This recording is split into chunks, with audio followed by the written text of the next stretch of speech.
revue de presse d'Europe 1, je vais vous appeler Olivier Delagarde. Mais n'hésitez pas, on le salue d'ailleurs. Christophe Bordet avec vous ce matin. Accord entériné entre les États-Unis et l'Ukraine. Un accord historique, peut-on lire sur le Figaro.fr. Donald Trump met la main sur les minerais rares ukrainiens indispensables dans le secteur des hautes technologies. L'accord prévoit la création d'un fonds de reconstruction et d'investissement destiné à l'exploitation des minerais. L'administration Trump obtient ainsi la compensation qu'elle réclamait à l'Ukraine depuis l'arrivée de Trump à la Maison-Blanche.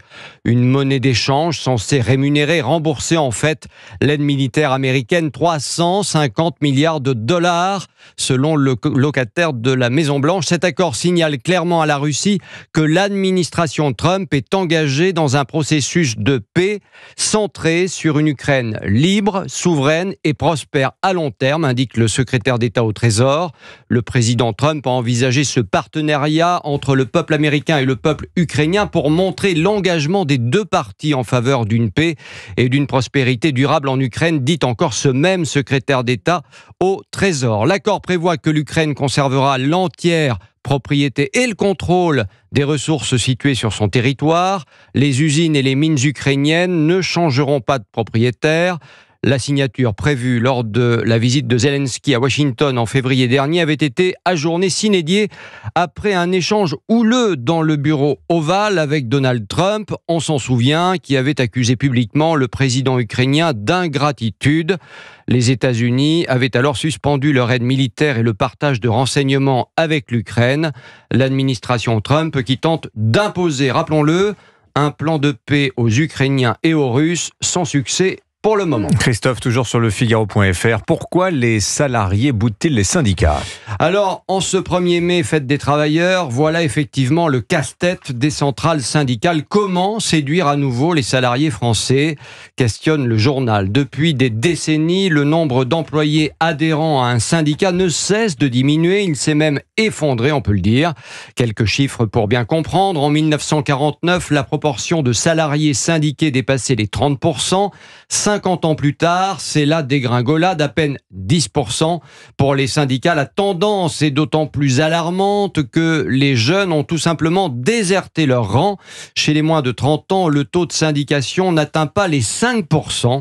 Le temps où la CGT revendiquait plus de 5 millions d'adhérents lors de son 26e congrès, c'était en 1946, semble bel et bien révolu. Seulement 600 000 cotisants aujourd'hui.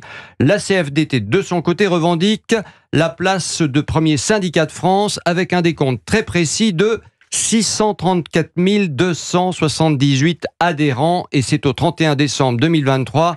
Il y a fort à parier que ça a diminué depuis. Oui, il y avait eu un effet rebond avec la mobilisation sur les retraites à l'époque, vous avez raison.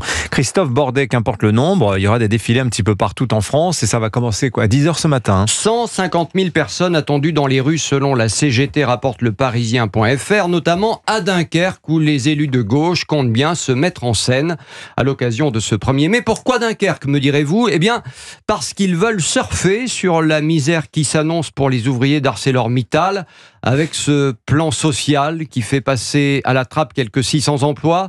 Sont attendus Marine Tondelier pour les Verts, Olivier Faure pour le PS ou bien encore Boris Vallaud, l'outsider socialiste. Tiens, justement, c'est le printemps, la saison des amours et Boris Vallaud a plein de dates, écrit le Parisien.fr ce matin, je dis de date, je devrais dire de date, parce qu'en anglais on dit de date, ce qui n'est pas tout à fait la même chose. En pleine course pour le poste de premier secrétaire du PS, le président des députés socialistes assure qu'on ne lui a jamais autant fait la cour. Il n'est pas ici question de rendez-vous romantique, ni de plan Tinder de la vie politique, au milieu d'un probable duel en forme de redite du congrès de Marseille en 2023 entre le maire de Rouen, Nicolas Meyer-Rossignol, et le patron du PS sortant, Olivier Faure. Boris Vallaud pourrait endosser le rôle de faiseur de roi, en fait. Sa voix et celle de ses soutiens, donc, très convoitée. Ah, la marmelade socialiste qui ressemble toujours autant à une vraie tambouille. Christophe Bordet, après la gauche, coup d'œil à droite. Emmanuel Macron suit de très près la bataille en cours chez les Républicains. Oui, c'est ce que titre le magazine Le Point, qui raconte que des connaisseurs de la droite informent Emmanuel Macron en douce sur le sujet. Mais que se disent-ils ? Les salles sont pleines pour Bruno Retailleau, lui rapporte-t-il, mais il faut relativiser car Les gens viennent surtout voir le ministre de l'Intérieur en chair et en os. L'un des indiques du président lui aurait également soufflé à l'oreille « Vous savez, LR ne compte plus, ils font des cartes pour leur congrès, c'est tout. » « Tu as raison », aurait répondu le chef de l'État.